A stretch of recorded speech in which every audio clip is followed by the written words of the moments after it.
इसको बंद कर दो सर।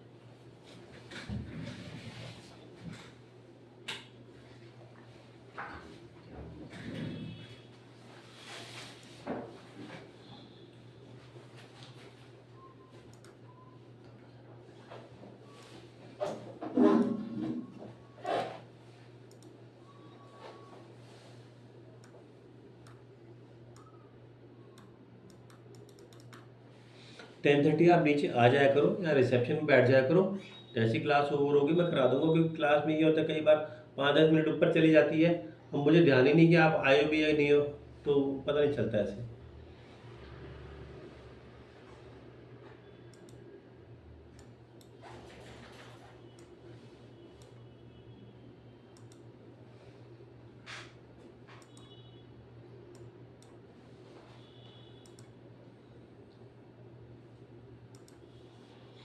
ओके, तो क्या किया था पिछली बारी? शीट मेटल करा था, अच्छा।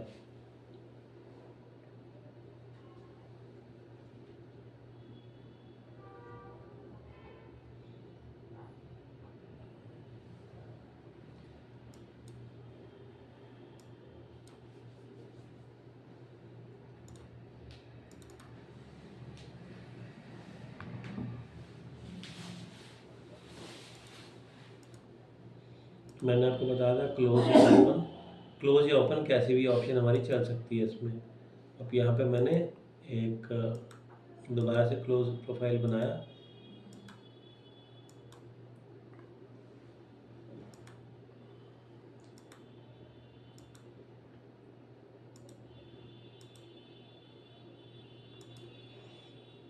एक्सेप्ट कर दिया इसको, थिकनेस दे दी, ओके कर दिया, ये बन गया। अब मैंने आपको पिछली बारी एज फ्लेंज प्रोफाइल बताया था, एज फ्लेंज में हम किसी भी सिलेक्ट करके एज को प्रोफाइल 3D कर सकते थे, देखा था ट्राई करके, है ना। इसमें आप एडिटिंग भी कर सकते हो, वो सब भी कर सकते हो, मैंने करके दिखाया था। अगला जो कमांड हम इसमें सीखेंगे इसका नाम है हेम। अब क्या होता है, जो शीट बहुत कम थिकनेस की होती है, बहुत पतली होती है, उसकी एजेस बहुत शार्प होती है ब्लेड की जैसे, हमारे पास कमांड है हेम का।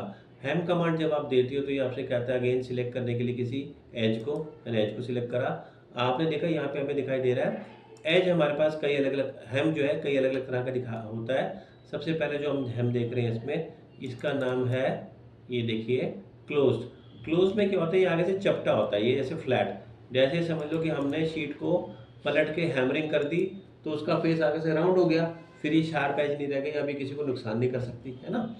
ये जो हेम है, इसमें आप देखो कि क्लोज हेम में आपके पास एक लेंथ होती है, आप इसको कितनी ओवरलैपिंग देना चाहते हो, ये लैपिंग शो कर रहा है सिर्फ इसमें, करेक्ट। अच्छा, अगला ऑप्शन जो हमारे पास है ये है ओपन का। ओपन में आपको कुछ ऐसा दिखाई देगा, जिस तरह से स्कूल बेल्ट होती है बच्चों की, है ना, उसके अंदर में जिस तरह बकल होता है और एक तरफ रिंग होता है, जिस तरह में बकल होता है वहाँ कुछ इस तरीके से होता है वो, और दूसरी तरफ में रिंग होता है, वो आपको पता ही है इस तरीके से। तो ये देखिए आप इसमें नज़र आ रहा है हमें, यहाँ पर मैं इसको किस तरफ रखना चाहता हूँ, अंदर की तरफ करके या बाहर, मतलब थिकनेस इंक्लूडिंग और एक्सक्लूडिंग। आप यहाँ पर चाहें तो टीयर ड्रॉप का ऑप्शन, जिस तरह में मैंने बोला कि रिंग होता है, रिंग वाली साइड तो ऐसी होती है ना, आगे से ऐसी घूमी होती है, टीयर ड्रॉप आता है उसमें, ठीक। इसको हम टीयर ड्रॉप बोलते हैं। टीयर ड्रॉप में हमारे पास ये पैरामीटर्स है, आप एंगल भी दे सकते हो, ये रहा इसका एंगल, मैंने इसके एंगल को रिड्यूस कर दिया, तो ये एंगल, ये देखिए एंगल को बढ़ाया भी जा सकता है, एंगल को घटाया भी जा सकता है, ठीक है। ये रोलिंग है, रोलिंग आप करोगे तो ये रोल हम इसमें दे सकते हैं ऐसे करके, ऐसे, ये देखिए ये रोलिंग कर सकते हैं इसमें। आप इसमें एडिट हैंड फिट करोगे तो ये लेते हैं इसको, अगर आप चाहें तो एडिट विड्थ करके हम इसको बदल भी सकते हैं। तो हमने क्या किया, यहाँ से ऑप्शन सिलेक्ट करा, एडिट, इसमें हेम का, हेम देने के बाद मैंने सिलेक्ट करा इसको, रोलिंग दिखाई दे रही है, इस पर करेंगे, ये पॉइंट अपना जो है इसको ड्रैग करके आप पीछे कर देंगे, तो ये देखो पीछे की तरफ हो गई रोलिंग। इसी तरीके से हमने यहाँ से लिया इसको भी, और ये रोलिंग, ये कई बार पॉइंट ठीक से सिलेक्शन में नहीं आता तो ये गड़बड़ कर देता है, ठीक है। अच्छा ये देखिए, अच्छा रोलिंग में क्या है, ये देख रहे हो आप, जैसे दरवाजे में लगने वाला कब्जा होता है, हिंज होती है, तो वो दो पेयर में होता है ना, उनके बीच में ऐसे करके किया, रोलिंग ही तो की होती है, फिर उसके बीच में पिन डाली होती है, वो दोनों को लेके मेंटेन करता है। ठीक वैसे ही हमने रोलिंग करी और यहाँ से इसको लेके कर दिया, तो हमारे पास दो हो जाएंगे मेंबर, एक इधर का और एक उधर का। और उसमें हम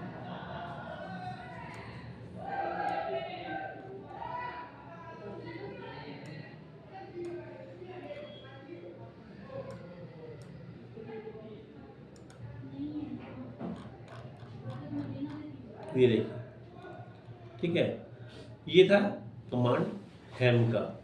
हेम कमांड के बाद हम अगला कमांड इसमें सीखेंगे जॉग का।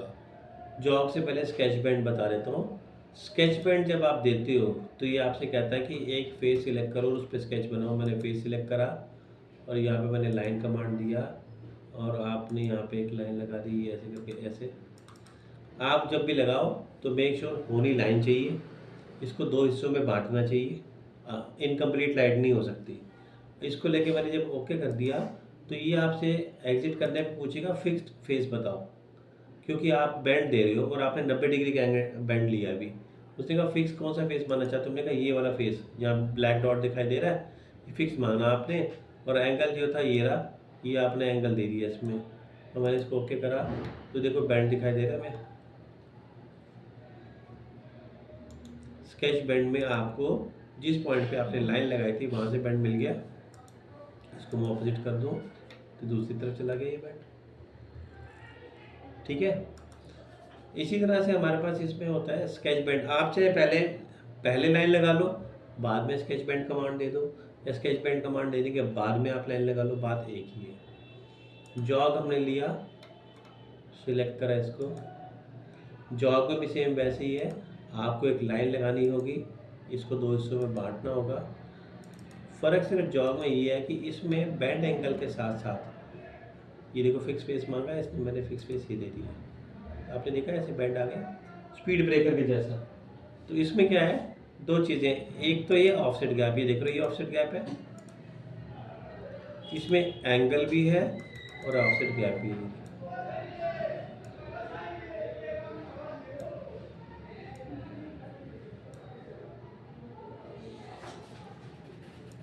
ठीक है, यही फ़र्क है।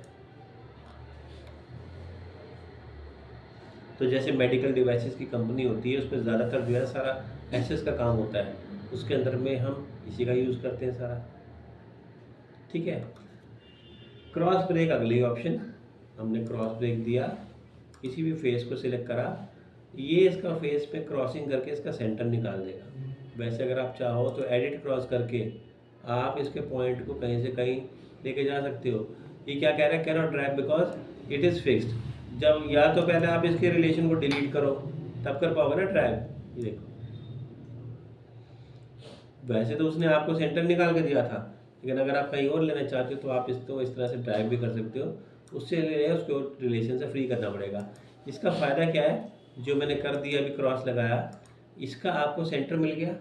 अगर मुझे इसमें होल करना है तो मैं यहाँ पे इसमें होल कर सकता हूँ exactly in the centre of it. जो होल आप दे रहे हो ये इसका डायमीटर है, ये देखिए, ये इसका डेप्थ और ये डायमीटर है। नॉर्मली हम क्या करते हैं, लिंक टू थिकनेस कर देते हैं, जितनी शीट की थिकनेस है उतना ही दे दिया, क्योंकि शीट में हमारे पास यहाँ बहुत सारे टाइप के होल नहीं होंगे। जैसे पहले हमने होल पढ़ा था तो counter bore, counter sink, taper, कई तरह के होल थे। यहाँ तो सिंपल शीट कट रही है तो शीट के अंदर में कई तरह के होल नहीं मिलेंगे आपको, सिंपल ऐसे ही मिलेगा। इसको लेके मैंने ओके कर दिया तो सिंपल होल कटआउट यहाँ पे दिखा दिया। एक्सट्रूड कट का एग्जांपल तो मैंने आपको कल उस दिन करके दिखाया था, जिसमें मैंने उसमें टेक्स्ट लिख के कटआउट के अंदर में कैट जोन लिख के दिखाया था। तो एक्सट्रूड कट ऑप्शन से आप वो सब भी कर सकते हो, ठीक है जी, ओके। तो टेक्स्ट वाला फिर से रिपीट कर दीजिए, लेकिन कट नहीं हो रहा तो बस लिख। देखिए एक्सट्रूड कट लिया हमने, यहाँ से फेस को सिलेक्ट करा और आप टेक्स्ट लिखना चाह रहे थे। अगर राउंड में लिखना है तो आर्क बनाना पड़ेगा। मैंने यहाँ से लेके एक आर्क ली, ये 1, ये 2, ये 3, इसको कंस्ट्रक्शन में ले लिया और फिर आपने टेक्स्ट दे दिया। टेक्स्ट में मैटर जो भी लिखना चाहो आप इसमें लिख दो। इसको मैंने ऐसे कर दिया, ओके कर दिया, ओके कर दिया। इसको आपने एक्सट्रूड कट लिया था, लिंक टू थिकनेस करोगे तो वो अपने आप थिकनेस तक ही काटेगा, पीछे तो जाना भी नहीं है हमने। ओके करेंगे तो ये अपने आप इसको ओके कर दो। ये देखो कट के बीच में से आ गया, ये आर पर दिखाई दे रहा है इसके बीच में से। ये सिर्फ आर पे काटेगा सर? नहीं, आर्क में क्यों काटेगा? कैसे मैंने लाइन या आर्क में और कौन सी शेप होती है? जैसे पॉली लाइन है, टेढ़ी। पॉली लाइन भी तो राउंड ही होती है, सीधी होती है। ये अगर कंस्ट्रक्शन लाइन होगी फिर नहीं काटेगा वो। नहीं, कंस्ट्रक्शन लाइन में नहीं काटेगा, उसको रेफरेंस चाहिए। तो शेप तो यही दो है ना, आप यही तो शेप होती है। और कौन सी शेप होती है? ओपन शेप तो ये लाइन ओपन होती है और आर्क ओपन, बाकी तो क्लोज होते हैं ना। पॉलीगन है या सर्कल है वो तो क्लोज्ड है। जैसे सर ये पॉली लाइन है, टेढ़ी मेढ़ी हो जाती है ना। वो आप करके देखो, मैंने कभी इतना ट्राई करके नहीं देखा कि टेढ़ी मेढ़ी लाइन पे लगता है कि नहीं लगता। वो जो उसको मिलेगी वो लाइन उस पर कर लेगा, है ना। वो आप ट्राई करके देखना, मैंने इतना एक्सपेरिमेंट नहीं करे कभी। बाकी यूजुअली ज़रूरत पड़ती है तो ऐसी पड़ती है ना। तो आज मैंने आपको इसमें बताया hem, jog, sketch bend, cross break और होल और एक्सट्रूड कट, ठीक है ना। कॉर्नर तो मैंने आपको इस पर ट्रिम वाली ऑप्शन पहले बताई थी, इसको करके देखो, बाकी कल करेंगे।